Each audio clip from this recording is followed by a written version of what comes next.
नमो नमः। प्रवाचिका अहंदया जोशी अत्र समीशां स्वागतम्। एषा कथा श्रीमान योगी पुस्तकात् उद्धृता अस्ति। चतुर्थभागस्य चतुर्दशी कथा एषा। अस्तु तर्हि आरंभं कुर्मः। तापी नदीच्या दक्षिण तीरावर सुरतेचा टोमदार किल्ला वसला होता. किल्ला आकाराने लहान असला तरी त्याची तटबंदी भक्कम होती. किल्ल्याला लागून पसरलेले सुरत शहर मात्र अगदी मोकळ्या मैदानावर बसले होते. 2 कोस लांब रुंद पसरलेल्या त्या शहराला तटबंदी नव्हती, खंदक नव्हते. शहराच्या 4 सुरेख वेशी होत्या, पण त्यांचा उपयोग रक्षणापेक्षा शोभेकरिताच होता. कधी काळी मारलेल्या खंदकाची काही ठिकाणी खळग्यांच्या रूपाने निशाणी दिसे, पण तेही खळगे कोरडे पडले होते. पाठीशी समुद्र आणि सामोरा शेकडो मैल पसरलेला मोगली मुलूक असता मोगलांच्या व्यापारपेठेला संरक्षणाची गरज काय?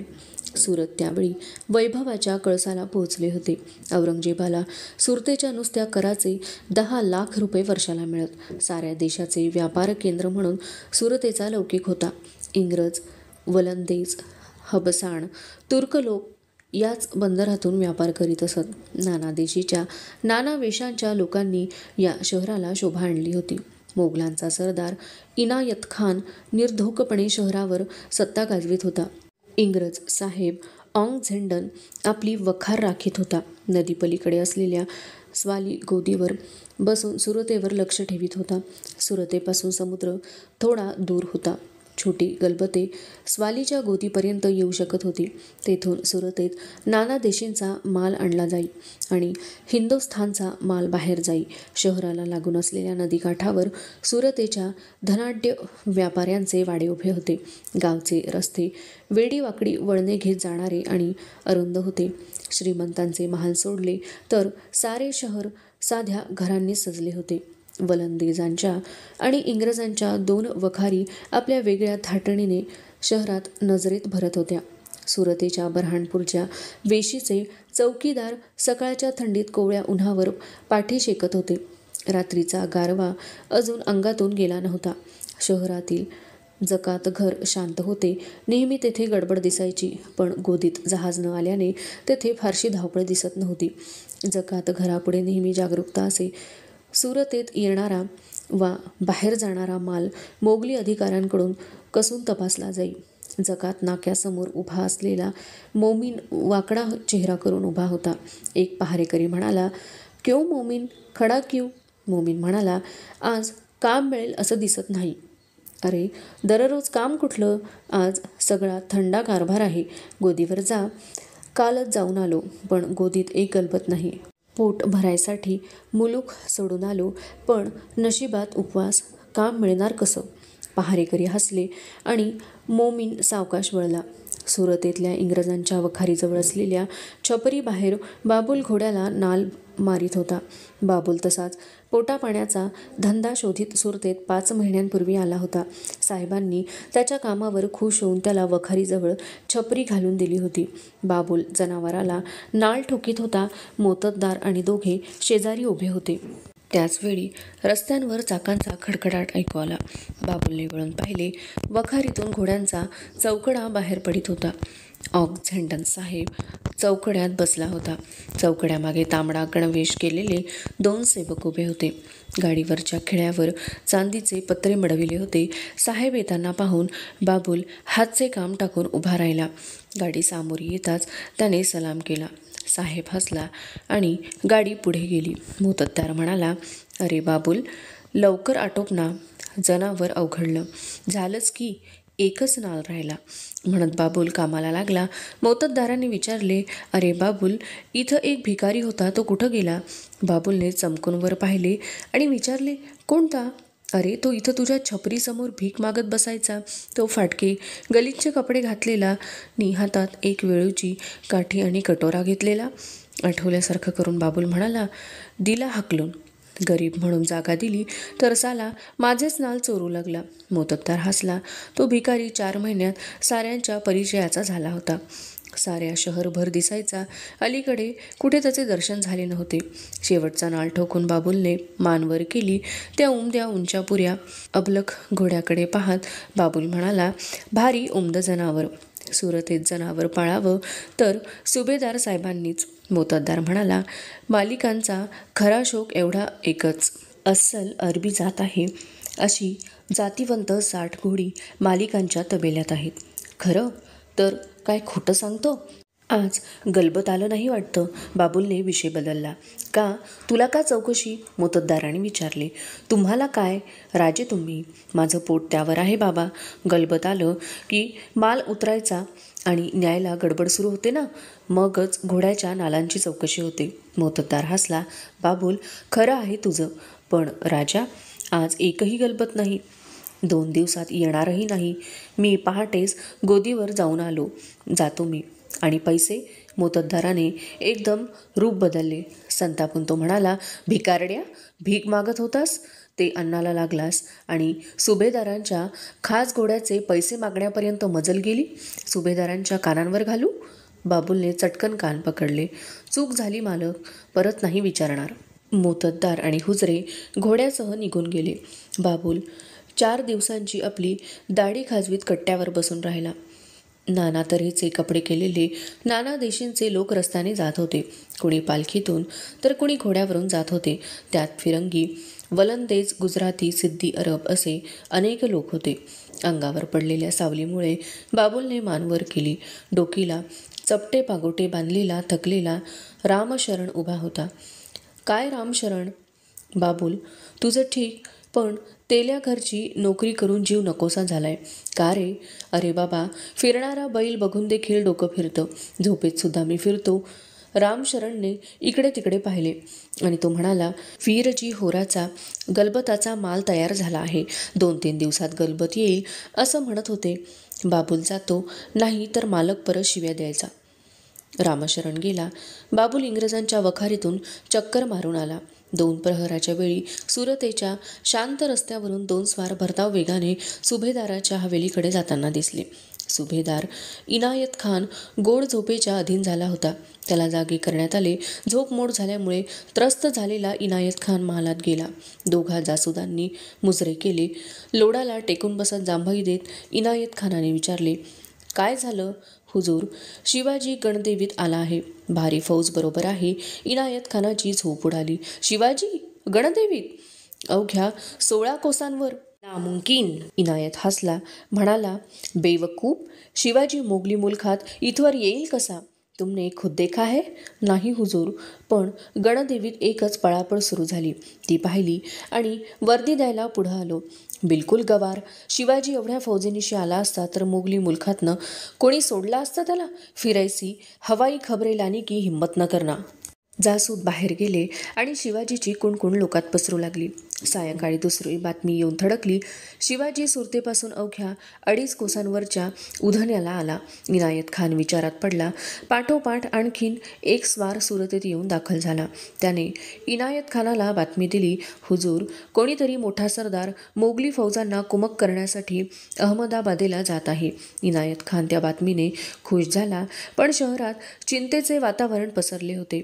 शहरात तिकटीवर लोक जमून कुजबजत होते. खुद्द इंग्रज व वलंदेज प्रतिनिधी इनायत खानाकडे आले. त्यांनी शहर सोडून स्वालीच्या गोदीवर जाण्याची आज्ञा मागितली. इनायत खान म्हणाला, एरवी व्यापार करायला तळ देता आणि संकट आलं की पळून जायचा विचार करता तुम्ही मूर्खपणानं शहर सोडलं तर शहराची काय हालत होईल? तुम्हाला माझ्याप्रमाणे शहर सोडता येणार नाही, पण हम कुछ उजर सुनना नहीं चाहते. इनायत खान हसला. शिवाजी आलेला नाही. आमच्याकडे खास बातमी आली आहे. मोगल फौजेचा मराठा सरदार आपली फौज घेऊन अहमदाबादेला जात आहे. फिकर की कोई जरूरत नहीं. इनायत खानाने आपला जासूद उधण्याकडे पिटाळला. त्याने आलेल्या मराठा सरदाराला निरोप पाठविला, आपको सुरत दाखल होने की जरूरत नहीं. तुमच्या आगमनामुळं प्रजा घाबरली आहे, तरी तुम्ही परस्पर अहमदाबादेला जावं. सुभेदाराकडून बाहेर पडलेल्या इंग्रज प्रेसिडेंटाने व वलंदेज प्रमुखांनी विचारविनिमय केला. आपले 2 जासूद उधण्याला खरी परिस्थिती पाहण्यासाठी पाठवले. आणि सुरक्षितता म्हणून इंग्रज व वलंदेज वखारीतील बायका मुले स्वालीच्या गोदीवर पाठवून दिली. रात्री वलंदेजांचे पाठवलेले हेर परत आले. इनायत खानाने पाठवलेला जासूद गिरफ्तार केला गेला होता, पण चौकशी करून त्यालाही सोडून देण्यात आले. आलेला सरदार दुसरा कोणी नसून खुद्द शिवाजी आहे ही हेरांची खात्री होती, कारण राजापूरच्या हल्ल्याच्या वेळी दोघांनीही शिवाजीला पाहिले होते. आता कोणाला शंका राहिली नव्हती. इंग्रज व वलंदेज सुभेदाराकडे धावले. सुभेदार संतापला. कोण आणतं असल्या खुळचड बातम्या? ऑक्झेंडन म्हणाला, सुभेदार जरा होशमध्ये या. तुमचा जासूद शिवाजीने गिरफ्तार केला आहे. शिवाजी आलेला आहे याची आम्हाला खात्री आहे.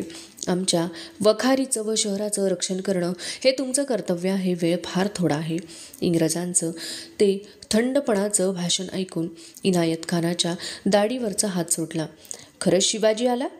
तिघे विचार करीत असताच घोड्याच्या टापांचा आवाज आला. घोडा सुभेदाराच्या महालासमोर थांबला.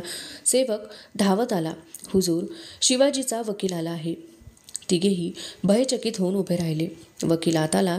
त्याने अदबीने शिवाजीराजांचे पत्र पुढे केले. खानाने पत्र उघडले. त्याचे हात थरथरत होते. पत्रात लिहिले होते, उद्या दुपारी सूर्यमस्तकावर येण्याच्या आधी शिवाजीराजे सुरतेत पोहोचत आहेत. तेव्हा तुम्ही स्वतः आणि शहराचे धनाढ्य व्यापारी बहरजी बोहरा, हाजी कासम आणि हाजी सय्यद बेग यांनी राजांना भेटून खंडणी निश्चित करून घ्यावी, नाहीतर शहरावर आग आणि तलवार चालू.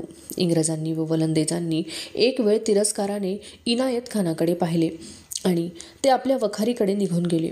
भल्या पहाटे इनायत खान आपल्या बायका मुलांसह आणि जड जवाहीर घेऊन किल्ल्याच्या आश्रयाला गेला. सुभेदार आपल्या रक्षकांसह पळाल्याचे कळताच श्रीमंत व्यापारी जीव वाचवण्यासाठी किल्ल्याकडे धावत सुटले. मोठमोठ्या रकमांची लाच घेऊन इनायत खानाने त्यांना किल्ल्यात घेतले. सुभेदार पळाला. व्यापारी पळून गेले. शहरात एकच हाहाकार उडाला. जायचं झालं तरी जायचं कुठं? पाठीशी नदी आणि समुद्र होता. तोंडासमोर 8,000ची छावणी पसरली होती. राजांचा तळ बसताच सर्व बाजूंनी चौकी पहारे बसले होते. सुरतेतून बाहेर पडणे अशक्य बनले होते. इंग्रजांनी आपल्या वखारीचा बंदोबस्त वाढवला आणि येईल त्या प्रसंगी वखारीचे संरक्षण करण्याच्या तयारीने ते उभे ठाकले. वखारींच्या तटांवर चारही बाजूंना तोफा तयार दिसू लागल्या. सुरतेतले गोरगरीब बोचकी पाठीला लावून पळत होते आणि त्याचवेळी इंग्रजांच्या तुतारीच्या आवाजाने साऱ्यांचे लक्ष वेधून घेतले.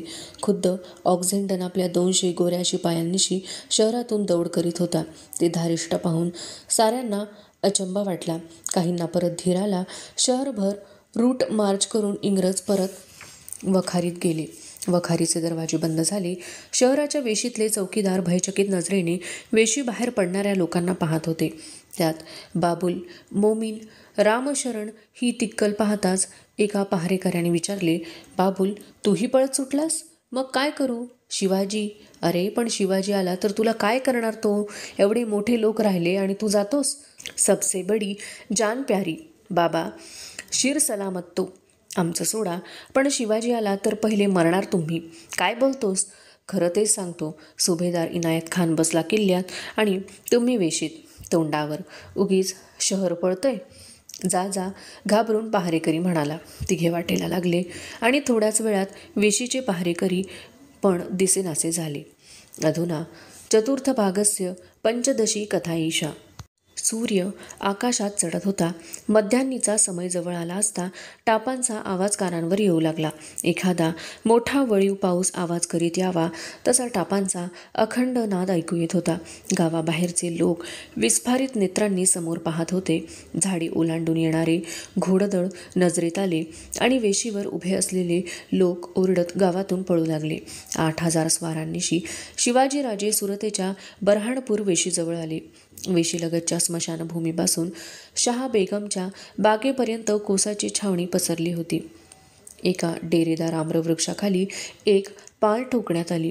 बाकी सारी छावणी अगदी उघड्यावर पथारे थाटून उभी होती. राजे सुरतेकडे पाहत होते. अनेक बागांनी उद्यानांनी सजलेल्या त्या सुरतेच्या मशिदींचे सफेद घुमट नजरेत येत होते. राजांच्या दिशेने बहिर्जी नाईक येत होता. ज्याच्या पाठोपाठ सुरतेत बाबुल, शरण, मोमीन म्हणून वावरलेले विठोजी माणके, अप्पा रामोशी, अब्दुल कादर ही मंडळी येत होती. सर्वांनी राजांना जवळ येऊन मुजरे केले. राजांनी विचारले, विठोजी, काय म्हणते सुरत? महाराज, आपली वाट बघते आहे. काही विरोध व्हायचा नाही. कोण करणार? सुभेदार सकाळीच पळून गेला. इंग्रज आणि वलंदेज तेवढे वखारी सांभाळून आहेत. किती आहेत लोक? फार तर 200च्या आत बाहेर होतील. मोगली फौज? काही नाही. सुरतेत पहारेकरीही नाहीत. आम्ही निरोप पाठवलाय. राजे म्हणाले, त्याची वाट पाहू. जर बऱ्या बोलानं व्यापारी खंडणी द्यायला राजी झाले तर सुरतेत लूट करायची आमची इच्छा नाही. संध्याकाळ झाली तरी सुरतेतून कोणी आलं नाही. बहिर्जी म्हणाला, ठीक आहे, नशीब त्यांचं. नेताजी पुढे झाले. राजे म्हणाले, नेताजी, तुम्ही 500 स्वार घेऊन शहरात जा.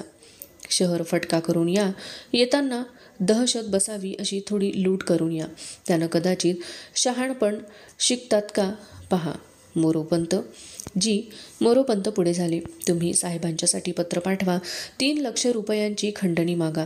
त्यांना सांगा की आम्ही फक्त मोगलांच्या वैरानं येथे आलो आहो. आम्हास इंग्रजांना अथवा वलंदेजांना धक्का लावण्याची इच्छा नाही. असा मसुदा तयार करून कुडतोजी गुजरांच्याकडे द्या. ते साहेबाचा अंदाज घेऊन येतील. थोड्याच वेळात कुडतोजी गुजरांची तुकडी राजांचे पत्र घेऊन सुरतेत शिरली. बरोबर बहिर्जी नाईक होता. कुडतोजी बरोबर आलेला बहिर्जी पाहताच ऑक्झेंडनचे डोळे विस्फारले गेले. बाबूलच्या छपरीभोवती बसणारा भिकारी त्याने आपल्या चाणाक्ष नजरेने चटकन ओळखला. ऑक्झेंडनने पत्र वाचले. त्याने निरोप दिला. शिवाजीराजांना सांगा की आम्ही व्यापारी, आमच्याजवळ नगद रुपये नाहीत, पण मसाल्याच्या अथवा कापडाच्या रूपानं खंडणी घेण्यास राजा तयार असेल तर आम्ही जरूर देऊ. जोवर आमच्या मालाला अथवा वखारींना धक्का लागत नाही तोवर तुमचा राजा काय करतो याकडे आम्ही लक्ष देणार नाही. पण जर त्यांना आमच्याशी लढायचंच असेल तर उद्या येणार असाल तर आजच या म्हणून निरोप सांगा. आम्ही वाट पाहतो. इंग्रजांचा निरोप घेऊन कुडतोजी छावणीत आले. तो निरोप ऐकून राजांच्या चेहऱ्यावर स्मित उमटले. साहेब बिलंदर खरा. त्याला माहीत आहे की आम्ही मसाल्याचं सामान, कपड्यांच्या गाठी यासारखं अवजड ओझं नेऊ शकणार नाही. संतापलेले कुडतोजी गुजर म्हणाले, राजे, आज्ञा करा. फार तर 200 टोपडी आणि 4 तोफा वखारी होत्या की नव्हत्या असं करून माघारी येतो. हा कुडतोजी, दमानं घ्या. सुरतेत आम्हाला लढाई नको आहे. मोगलांच्या मुलखात आपण आहोत. साहेबालाही ते माहीत आहे. म्हणूनच हा निरोप आहे. इंग्रजांना आणि वलंदेजांना जराही धक्का लावू नका. किल्ल्यात लपलेल्या सुभेदाराला भिवविण्यासाठी आमचे स्वार किल्ल्यापर्यंत जाऊ देत. त्याला बाहेर पडू देऊ नका. उद्या पहाटेपर्यंत वाट पाहून लुटीस सुरुवात करा. मोरोपंत, गलबतांचं काय झालं? गलबत गोदीवर आली आहेत. छान. राजे पहा. राजांच्या मागे तळपती तलवार घेऊन उभ्या असलेल्या महादेवने सुरतेकडे बोट दाखविले. सूर्यास्ताच्या वेळी सुरतेवर धुराचे 2 स्तंभ उठले होते. राजे म्हणाले, नेताजींनी कामगिरी सुरू केली असं दिसतं. सुरतेवर उठणाऱ्या धुराकडे सारे पाहत होते. रात्र पडू लागली तसे बैलगाड्यांतून भरलेले सामान छावणीकडे येऊ लागले. एवढ्या मोठ्या लष्कराच्या पोटापाण्याची सोय करण्यासाठी नाना तऱ्हेची भांडी, पिठांची गठडी बैलगाड्यांतून जात होती. गवतांचे गाडीही त्यांच्या मागून दिसू लागले. बैलगाड्यांच्या मागून एक बकऱ्यांचा कळपही वाटचाल करीत होता. मराठ्यांच्या तळावर रात्र थंडी घेऊन उतरली. सर्वत्र शेकोट्या पेटू लागल्या. राजे आपल्या छोट्या तंबूबाहेर आसनावर बसले होते. समोर शेकोटी धगधगत होती. तंबूभोवती कडेकोट बंदोबस्त होता. पलोते, मशाली उजळल्या होत्या. तळावर अनेक ठिकाणी दगडांच्या चुलीवर स्वयंपाकाची तयारी चालली होती. नेताजी शहरातून आले. सोन्या रुपयाच्या नाण्यांनी व मोतीरत्नांनी भरलेल्या पिशव्या प्रत्येक स्वाराबरोबर होत्या. राजांच्या समोर ती लूट ठेवण्यात आली. ती लूट पाहून राजांनी विचारले, नेताजी, सारी सुरत एकाच दिवशी लुटली काय? नाही महाराज, सुरतेचा हा धुरळा देखील नाही. नुसते जकात नाके आणि अदमासे 4 घरे यांची ही लूट आहे. आपल्या आज्ञेप्रमाणे फक्त 2च घरांना आगी लावल्या. तो पराक्रम आम्हाला येथूनही दिसला. नेताजी, उद्या सूर्योदयापर्यंत आपण वाट पाहू. इंग्रजांची काही हालचाल? काही नाही. वखारीचे दरवाजे बंद करून ते स्वस्थ आहेत. नेताजी, तळाची व्यवस्था पहा. उद्या प्रत्येक स्वाराबरोबर एक रिकामं घोडं ठेवा. प्रत्येक अश्वपथकाचे 2 भाग करा. एकानं लूट करावी, दुसऱ्यानं ती तळावर आणावी. आमचे नजरबाज सारं शहर दाखवितील. रात्र चढली. थंडी वाढू लागली. तळाचे जेवण खाण आटोपल्यावर राजे सर्वत्र तळावरून फिरून आले आणि आपल्या तंबूत गेले. तंबूबाहेर धारकरी खडे होते. समोर सुरत काळोखात बुडाली होती. इंग्रज वलंदेजांच्या वखारींवर पेटलेल्या मशाली सोडल्या तर सर्वत्र काळोख होता. त्या काळोखात त्या मशाली अधिकच भयान वाटत होता. मराठ्यांच्या तळावर लक्ष नक्षत्रे दिसावीत तशा दिवट्यांच्या मशालींच्या खुणा दिसत होत्या. शेकोट्या प्रज्वलित झाल्या होत्या. उशाशी घोडे ठाण बंद करून स्वार शेकोट्यांभोवती झोपी गेले होते. उघड्यावर पडलेल्या त्या तळावर एक चिमुकली पांढरी राहुटी उठून दिसत होती. पहाटे तळ जागा झाला. राजे आपल्या तंबूबाहेर उभे होते. अंगावर पांढरी शाल होती. राजांच्या समोरची शेकोटी प्रज्वलित करण्याचा प्रयत्न महादेव करीत होता. चांगले उजाडले. विरळ धुके उतरत होते. पूर्वेकडे तांबडी कड दिसत होती. नेताजी, कुडतोजी, येसाजी, तानाजी आपापल्या अश्वपथकांना सूचना देत होते. घोड्यांवर खोगीर चढवले गेले. आज्ञा घेण्यासाठी सारे राजांकडे आले. राजांचा चेहरा व्यथित दिसत होता. सूर्योदयाची वेळ झाली. बालकिरणे सुरतेवर पसरली. राजांच्या आज्ञेची सारे वाट पाहत होते. त्याचवेळी काळा पायघोळ झगा घातलेले 5 इसम तळाकडे येताना दिसले. अग्रभागी चालणारा इसम गोरा होता. राजांच्या समोर त्यांना हजर करण्यात आले. दुभाषामार्फत बोलणी झाली. आलेल्या इसमाचे नाव रेव्हरंड ॲम्ब्रोज होते. तो धर्मोपदेशक होता. अभय मागण्यासाठी तो आला होता. राजांनी त्याला अभय दिले. राजे म्हणाले, हे किरिस्ताव चांगले सज्जन लोक आहेत. त्यांना अथवा त्यांच्या लोकांना कसलाही त्रास आम्ही देणार नाही. फादर ॲम्ब्रोजने सुरतेतल्या आणखी एका सज्जन व्यापाऱ्याची शिफारस केली. तो व्यापारी मेला होता तरी त्याच्या दातृत्वाची कीर्ती सुरतेत राहिली होती. त्या व्यापाऱ्याने पुष्कळ दानधर्म केला होता. ते ऐकून राजांनी त्या व्यापाऱ्याची पेढी व घर सुरक्षित राखण्याची जबाबदारी खुद्द कुडतोजीरावांना सांगितली. फादर ॲम्ब्रोज आनंदाने माघारी गेला. राजांनी नेताजींच्याकडे पाहिले. नेताजींसह सर्वांनी मुजरे केले. राजे रुक्षपणे बोलले, नेताजी, बायका, मुलं, गोरगरीब, मशिदी, प्रार्थनेच्या जागा, देवळे, मग ती कोणत्याही धर्माची असो, त्यांना तोशीस लागता कामा नये. जी. राजे उभे राहिले. आपला डावा हात सुरतेकडे दाखवीत ते म्हणाले, मोगली मिजाज सांगणाऱ्या ह्या सुरतेची बेसुरत करा. हिचं सारं वैभव आमच्या स्वराज्यासाठी एक करा. जा. आणि स्वार सुरतेच्या रोखाने दौडले. सकाळची वेळ असूनही सारे रस्ते भयाण मोकळे होते. सर्व दरवाजे बंद होते. अश्वपथकांच्या अग्रभागी नजरबाज दौडत होते. वेचक श्रीमंतांची हेरून ठेवलेली घरे ते दाखवित होते. क्षणात घराचे दरवाजे उन्मळून पडत होते. आतल्या बायका पोरांचा हलकल्लोळ उडत होता. मिळालेला नगद ऐवज आणलेल्या लांब पिशव्यातून भरला जात होता. लपवून ठेवलेल्या द्रव्यासाठी व्यापाऱ्यांच्या, श्रीमंतांच्या पाठी चापकान खाली फुटत होत्या. द्रव्य लोभाने संपत्तीला चिकटून राहिलेले व्यापारी, श्रीमंत बघता बघता प्राणाला चिकटून राहून लपवून ठेवलेले सोने नाणे हवाली करीत होते. कैद केलेले व्यापारी तळाकडे पाठवल्या जाणाऱ्या लुटीबरोबर जात होते. मध्यान्नीचा सूर्य येईपर्यंत सुरतेत लुटीचे सत्र चालू होते. तेलाच्या घरचे तेल आणून लुटलेल्या घरावर टाकून आगी लावल्या जात होत्या. सुरतेवर उठलेल्या धुराने आकाश भरून गेले होते. भर दिवसा सूर्य झाकळला होता. तळाकडे अखंड रीघ लागली होती. लुटीबरोबरच कैदी पण तळावर येत होते. तंबू शेजारच्या आंब्याच्या फांदीला ऊन झाकण्यासाठी एक चादर बांधली होती. राजे आसनावर बसले होते. चारही बाजूंना धारकरी उभे होते. समोर येणाऱ्या लुटीचा ढीग पडला होता. उभे असलेले कारकून चांदी, सोने, रत्ने अशी लुटीची ठोकळ मोजदात करीत होते. 2 प्रहरी, एक गोरा कैदी राजांच्या समोर उभा केला गेला. त्याचे नाव होते अँथनी स्मिथ. हा साहेब इंग्रज कंपनीचा नौकर होता.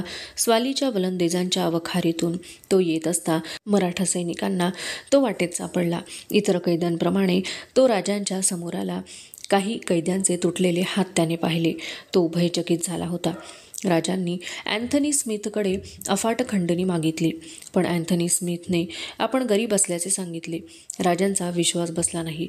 राजांनी त्याचे हात तोडण्याचे फरमावले. स्मिथने आपली नजर राजांकडे वळवली. तो हिंदुस्थानीमध्ये म्हणाला, हुजूर, मेरे हात क्यों तोडते हो? गर्दन मारी जाय तो हम पर रहम होगी. राजांना त्या धाडसाचे कौतुक वाटले. त्यांनी शेजारच्या सेवकाला आज्ञा केली, त्याची टोपी काढून घ्या आणि गर्दन मारा. स्मिथच्या डोक्यावरची टोपी काढून घेतली गेली. स्मिथ गुडघ्यांवर बसला. त्याने डोळे मिटले. त्याचे ओठ पुटपुटत होते. शांतपणे तो प्रार्थना करीत होता. तलवार उचलली गेली. राजांनी हात वर केला. स्मिथने डोळे उघडले. तो आश्चर्यचकित झाला होता. राजांच्या चेहऱ्यावर हसू होते. राजे म्हणाले, त्याला सोडा. पण तळाबाहेर जाता कामा नये. आमचा कैदी म्हणून राहील. स्मिथ राजांच्या जवळ कैदी म्हणून राहिला. संध्याकाळपर्यंत जवळजवळ निम्मे शहर लुटले होते. आगीचे लोट शहरावर उसळत होते. श्रीमंत व्यापाऱ्यांचे वाडे लुटून फस्त केले होते. व्यापारी पळून केव्हाच किल्ल्याच्या आश्रयाला गेले होते. एका व्यापाऱ्याच्या घरात इतर संपत्तीखेरीज नुसते मोती 28 शेर सापडले. मराठी फौजेचा उत्साह वाढला होता. काही विरोध न होता मनसोक्तपणे लूट चालली होती. काही तुकड्या सरळ किल्ल्याला भिडल्या होत्या. सुभेदार इनायत खानाने घाबरून तोफा डागण्याची आज्ञा केली. तोफांचे आवाज उठू लागले. किल्ल्यापासून पसरलेल्या सुरतेवर गोळे पडू लागले. खुद्द सुरतेवरच सुरतेचा सुभेदार गोळे डागीत होता. आणखीन आगी पेटत होत्या. रात्र पडली तसे सुरतेचे भयाण रूप जाणवू लागले. प्रचंड अग्नीमुळे दिवसाचा भास होत होता. आगीच्या भक्ष्यस्थानी पडणारी लाकडे आवाज करीत फुटत होती. वाडे कोसळत होते. साऱ्या सुरतेवर रक्तिमा पसरला होता. दिवसात धुरामुळे रात्र भासली. आता आगीच्या उजेडात दिवस भासत होता. सुरतेने दिवसा रात्र आणि रात्री दिवस पाहिला. अधुना चतुर्थ भागस्य षोडशी कथा एषा. दुसऱ्या दिवशी सकाळपासून लूट जारी होती. इंग्रजांच्या वखारीत बातमी आली की बंदरात शिवाजीची जहाजे आली आहेत. त्याने इंग्रज भिवून गेले. स्वालीच्या गोदीची काळजी इंग्रजांना लागली. मागोमाग बातमी आली की जहाजे शिवाजीचीच असली तरी गोदीला काहीही धक्का न लावण्याची त्यांना सक्त ताकीद दिली होती. इंग्रज निश्चिंत झाले. पण किल्ल्यात बसलेल्या सुभेदाराला पुढचे मरण दिसू लागले. आकाशात उठणाऱ्या लोटांकडे तो भकासपणे पाहत होता. सुरत तर शिवाजीनं पोरी लुटली. तो आता निघून जाईल. पण उद्या दिल्लीचा बादशहा आपणास काय म्हणेल? इनायत खान बेचैन झाला. त्याने शक्कल लढविली आणि शिवाजीशी तह करण्यासाठी त्याने आपला वकील पाठविला. वकील लुटीची चाललेली मोजदाद पाहत होते. लुटीच्या मालाची मोजणी होऊन गोणी भरल्या जात होत्या. शिवून मोहरा केल्या जात होत्या. आणि त्याचवेळी तानाजी आपल्या अश्वपथकांसह तेथे आला. मुजरा करून तो म्हणाला, महाराज, 2 व्यापारी नदीपलीकडे पिप हलवीत होते. मग हिंदूच होते. त्यांना गिरफ्तार करून आणले. कसली पिप होती? तो सांगत होता, तेलाची पीप आहेत म्हणून. मी बघत होतो. चांगले बैल असून बी गाडीतनं एकच पीप नेत होते. मला पटेना. पीप फोडलं. सोनं होतं. ताबडतोब जाऊन नदीवर सारी पीप पकडली. 30 पीप मिळाली. शाब्बास. कुठं आहेत पीप? नदीवरच आहेत. पहारे बसवून इकडे आलो. ती आणायची कशी? इकडे आणू नका. आपली जहाजं आलीत त्यांवर चढवा. तानाजीने व्यापाऱ्यांना पुढे केले. गरीब व्यापारी म्हणून राजांनी ज्यांना पहिल्याच दिवशी सोडले होते त्यांचाच हा उद्योग होता. व्यापारी गयावया करू लागला. हुजूर, 1 वेळा माफ करा. म्हणाल ती खंडणी देतो. आम्ही जरूर खंडणी घेऊ, पण ती आम्हाला सोन्याच्या रूपानं नको. तानाजी, ह्या लुच्च्यांना घेऊन जा आणि ताबडतोब खंडणीसाठी त्यांची मस्तकं मारा. आक्रोश करणाऱ्या व्यापाऱ्यांना नेले गेले. राजांच्या आज्ञेची बजावणी त्याच क्षणी झाली. स्मिथ हे सारे पाहत होते. राजे आसनावर बसले असता बातमी आली, सुभेदाराचे वकील येत आहेत. राजे म्हणाले, लवकर जागे झाले, घेऊन या. सुभेदाराचा वकील राजांच्या समोर आला. राजांच्या पुढे पडलेल्या अपार संपत्तीच्या ढिगाकडे तो आश्चर्याने पाहत होता. त्या ढिगात सारखी भर पडत होती. वकिलाने राजांकडे पाहिले. राजे सुशोभित आसनावर लोडाला टेकून बसले होते. मागे बिनकनातीचा छोटा तंबू उभा होता. राजांच्या दोन्ही बाजूंना तळपत्या तलवारी घेतलेले रक्षक उभे होते. वकिलाने मुजरा केला.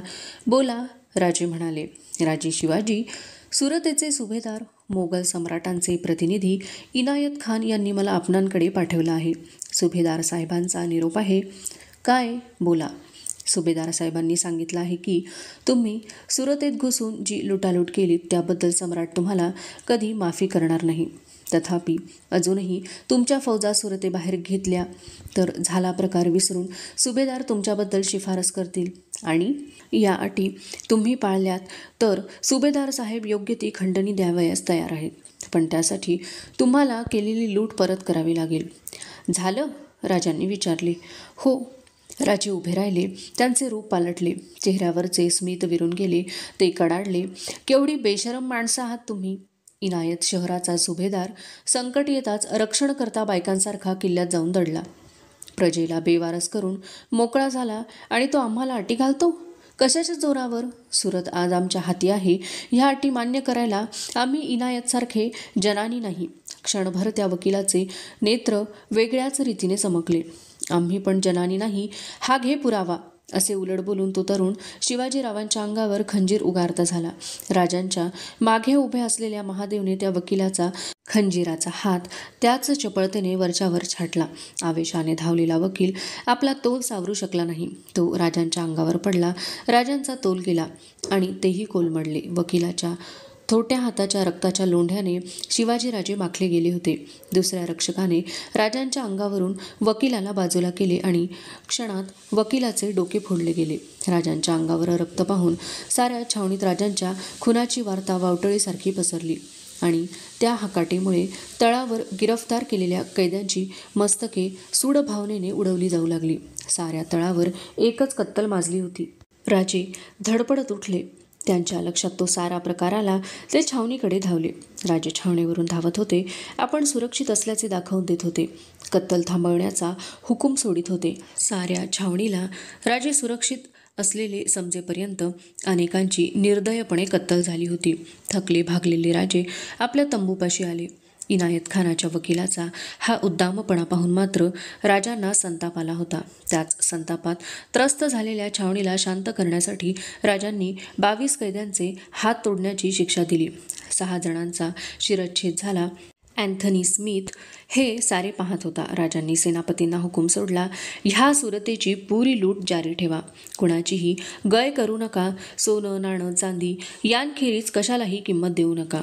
राजांची लूट जारी असतानाच हबसाणचा वकील सापडला. दिल्लीला निघालेला वकील त्याच्याबरोबर औरंगजेबाला नजर करण्यासाठी आणलेला मोठा नजराणा होता. सराईत सापडलेल्या त्या वकिलाने तो नजराणा राजांना नजर केला. राजांनी त्याला सोडून दिले.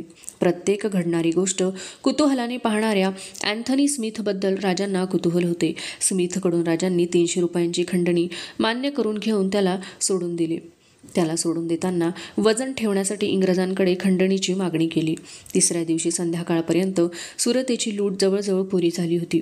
श्रीमंत व्यापाऱ्यांचा मोहल्ला पुरा लुटला गेला होता. 4थ्या दिवसापासून लुटीच्या गोण्या नदी तीरावरच्या गलबतांवर हलवल्या जात होत्या.